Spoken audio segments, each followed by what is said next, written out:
Alright, hello, this is Gafferman, and I am here today to make you a fast and probably not really good panda guide. This is pretty much a guide that I am making for a specific person who wouldn't stop writing to me. You know who you are. So this is pretty much for you. As the panda is gonna get reworked, I don't really want to go into details as, it's all the information I'm gonna tell you right now is gonna be useless really soon. Actually, in the 9th December. So let's just get into it. I highly recommend you just go water, and the main spell I will go for is the splash of milk and not that one. Bubble. Wow, what a name, Bubble Trouble. And the Milk Fortune. I'm probably butchering those names, but just go with it. And if you actually are two elementals, I would just go for fire. This one is pretty good because you can jump around. And this one because it's AoE. I have no specific reasons exactly why to. It's just that when you have this one, if the bell is placed correctly, you can hit this 2 times and hit that one 2 times, and you'll actually do AoE for quite a specific amount. But just this one is pretty nice because it's only used one AP. Actually has a pretty high damage.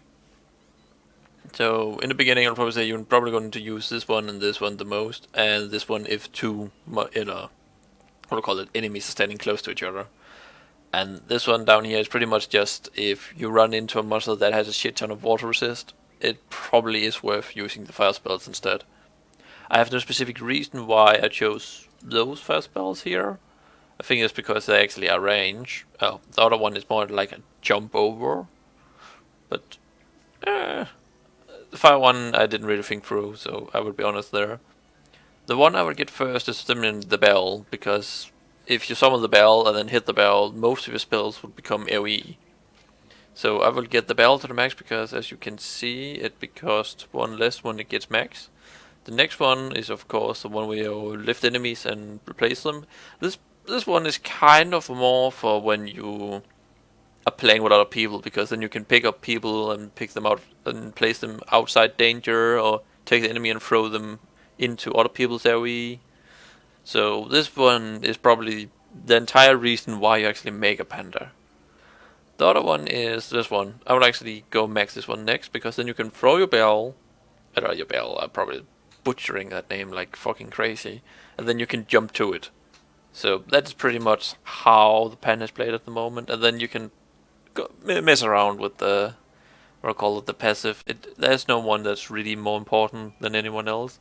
I'll probably just go with the reflect and this one. So if you actually daze the enemy, each time you throw water spell, you daze the enemy.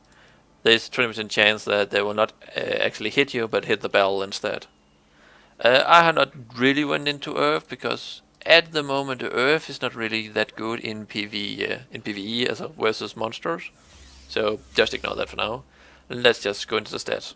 Like normal, resist, and then health. Then we go down here, the normal routine. Take 1, 1, 1, 1. And down here I went for initiativity. The panda can also play as tank, so you might want to get luck, you might want to get dodge.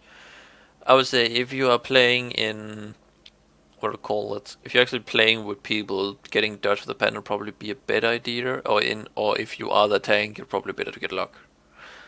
So we go down here. I chose crit, and before that I had block simply because, he was kind of a tank, but apparently the guy I'm playing with would rather have critted damage.